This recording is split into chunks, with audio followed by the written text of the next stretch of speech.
Nithyananda. My name is Ma Priyankananda, and today we will have a quick conversation with wonderful three sannyasis and sannyasis in training, Ma Poornananda Swami, Ma Priyanka, Ma Sadashivapriyananda. And now I would like them to just introduce themselves, and we will be talking about why you became Adinavasi and sannyasi. Nithyanandam, my name is Poornananda Swami. I took sannyas when I was 19 and I'm from Malaysia. Nithyanandam, my name is Ma Priyankananda and I was in Ohio and I'm 26 years old now. Nithyanandam, my name is Ma Sadashivapriyananda. I am 21 years old and I'm from Seattle, Washington. Okay, so thank you for coming and allowing me to talk to you. And I was just wondering, because you guys are so young, and I was just kind of contemplating on it, what made you to make this decision to commit your life? Because this is a commitment. Yes, you leave, being a sannyasi, you leave your life or your everything, your family, your, I don't want to say dreams because this is probably your dream, behind you, and you're coming and basically your whole life is dedicated to the divine. What is it? Yeah, I can start. I can just say that for me, I actually met Swamiji when I was 12 years old, and almost immediately I knew, I felt a deeper connection. It's hard to explain, but I knew that my life was for him. Somehow, my being had just realized its purpose. And it's a real, that's just the experience that I had. And I had so much clarity that the second, I decided, yes, my life is for Swamiji. This is my purpose. My purpose is sannyas and to serve Swamiji's mission.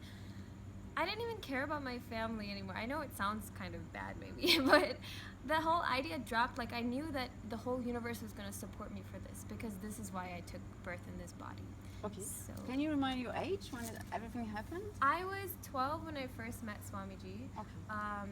By the time I was 13, I decided that I actually wanted to come live here. So at that time, it was this piece of land, but it was much smaller. There were maybe 3 buildings, and it was called an ashram at the time.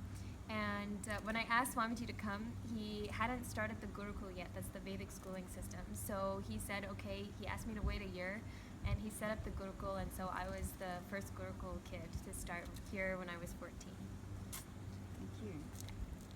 And what inspired me to be a sannyasi?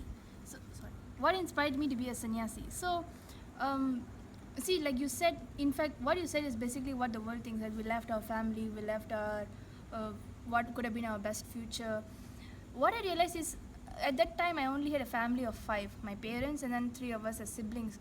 But after becoming a sannyasi, where you consciously decide that Vasudeva Kudumbakam, what Sadashiva teaches, it literally becomes our lifestyle here. Now, the way I lived with my father or mother, the way I lived with my sister, the openness I had, the kind of friendliness, the approach that they could have with me, everyone on this campus could have with me.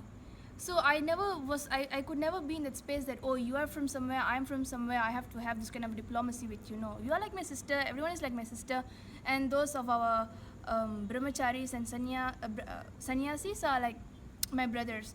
And Swamiji is Indian, our father, mother, and he like a friend, and sometimes if you're upset or angry, he becomes also a friend, a shoulder. So it's like a genuine thing that I live with on a daily life, which I wouldn't have had if I only continue to remain with that 5 that I have, knowing that this possibility is here. And that is practically one of the reasons why, how the smooth transition from at the age of 19, where cinema, celebrities, friends and boyfriend, girlfriend is like the thing at that age. This was an opportunity for me that I saw, and when I jumped into it, it has never failed me. In fact, I feel so blessed that at that age, the clarity happened that, yes, let me get into this lifestyle and experience the world as a family. And when we start living like this, that is when the difference between I am from this country, you are from that country, or terrorism or hate, all that is literally almost redundant. We just stand up for one thing, which is dharma, integrity.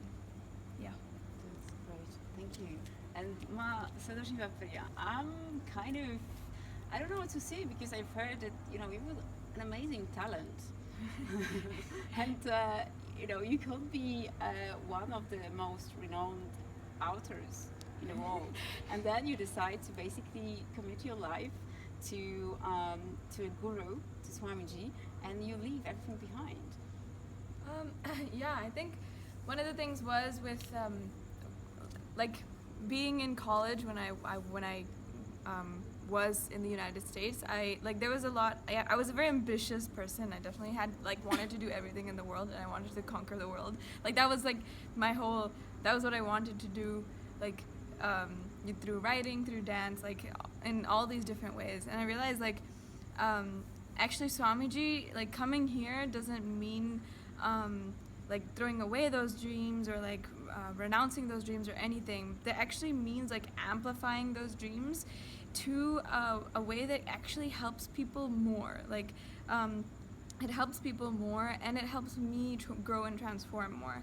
When I think about it, the only way that I could have actually fulfilled my dreams is coming here and being with Swamiji, honestly. Because the way that he himself made me transform in a way that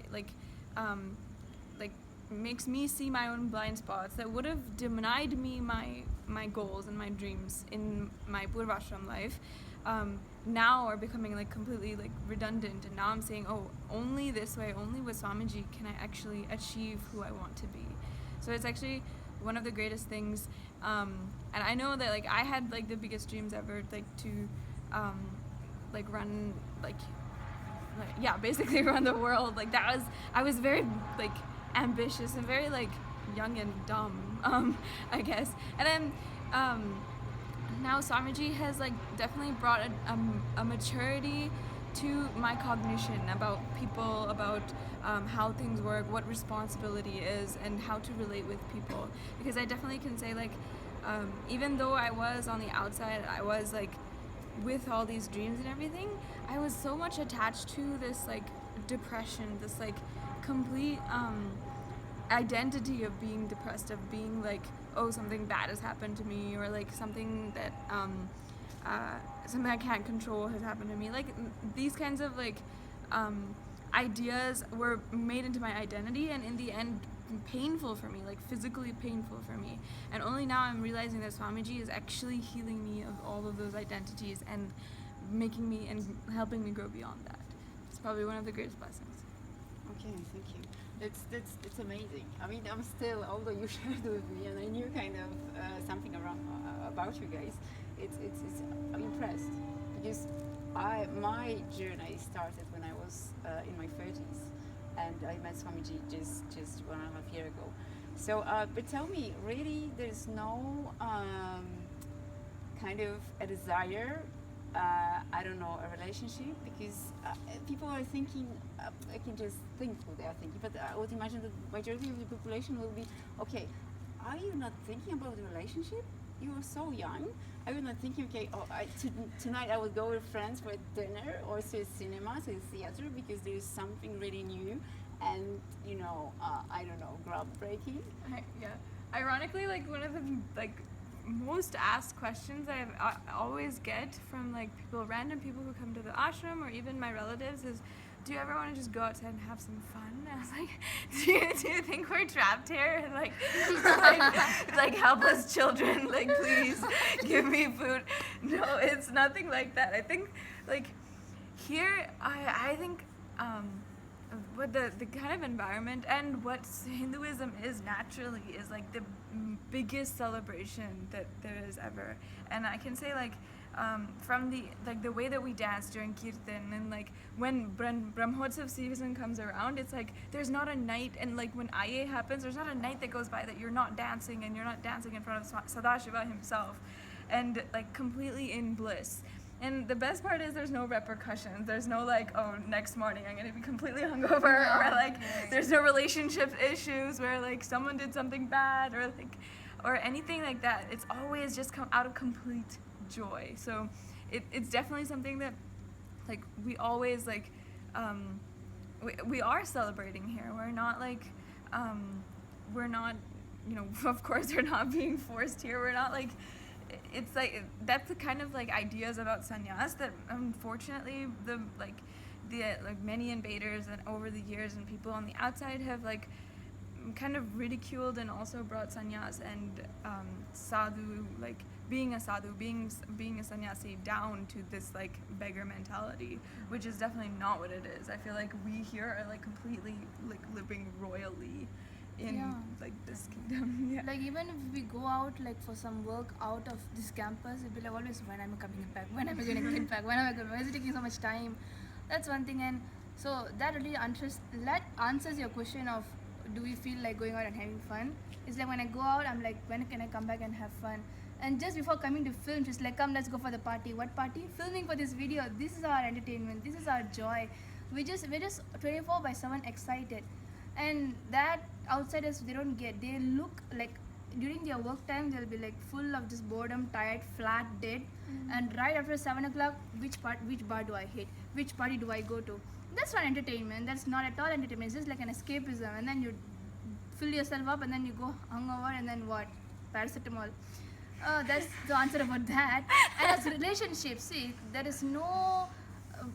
I don't find any respect in the so-called relationship that they have outside, because the relationship outside is nowadays, not even nowadays, it's like been for so long, it's only been about looking for the empty parts of you, like filling the component which is empty in you, the powerlessness you have in you are trying to fulfill it outside. So it is more of like reflection of your own incompletion, immaturity and inadequacy. When here, each and every time we are looking in and and healing those parts, that is actually finding our relationship, where we are having a relationship with ourselves by healing this component of us.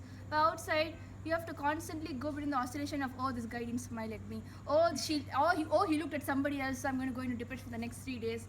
That kind of ridiculousness does not happen here, because in the end they've been doing that because of the emptiness they feel inside them, the powerlessness they carry inside them, the patterns that they have, the incompletions that they have, where unfortunately they're not helped to see. So they go and look into relationships. Here we do not even need a relationship, because Swamiji always says you are complete unto yourself. And if you're not a sannyasi and deciding to get married, even then Swamiji says you should not look for a partner just to get the complete side of it. It's ridiculous. If you're looking for a completion outside, that part will never complete you. So as sannyasis, we are complete unto ourselves, because we fill every part of ourselves by ourselves with Swamiji's grace. Yeah, and I have to say again regarding relationships, my experience, even within my nuclear family, it was like so superficial. Like people don't know how to communicate, and they're so stuck up in their own insecurities that nobody really opens up, nobody knows how to open up. And I was always filled with all these questions. Like what I really wanted to understand is, why am I here? What is going on? Why is this body happening? Like, how did all of this happen? And people will give you like, oh, Big Bang Theory, evolution, blah, blah, blah. But none of it really makes sense, like to the depth core of your questioning. So even though I was surrounded with like all these friendships, family, relationships, whatever, there was never any satisfaction from that. Like it felt so superficial. I couldn't connect with people at that being depth level, which is what was really just the underlying current of my life. And the only time that I felt that kind of depth connection is when I met Swamiji. And when I listened to him during satsang, suddenly like all of those questions actually started getting answers that actually made sense. And it was like, wow, okay, this is the real thing. So all other relationships basically became redundant because I never experienced much value in them to begin with. It was very superficial. I think from our side we can say, like how Swamiji said about only boys do February 14 and legends do puja. Like that, I think for us girls look for boys, but here legends, queens are in romance with Sadashiva. That is our romance. Yeah. That's the only thing that makes us blush, not any rose, unfortunately. Okay. Yeah. Thank you so much. This is a very brief conversation, but I have a feeling that we will come back to it because there is lots to explore, and I still fascinated, so I will be digging more because it's interesting. So thank you so much to all of you. Thank you. Thank And you. Nithyananda. Nithyananda.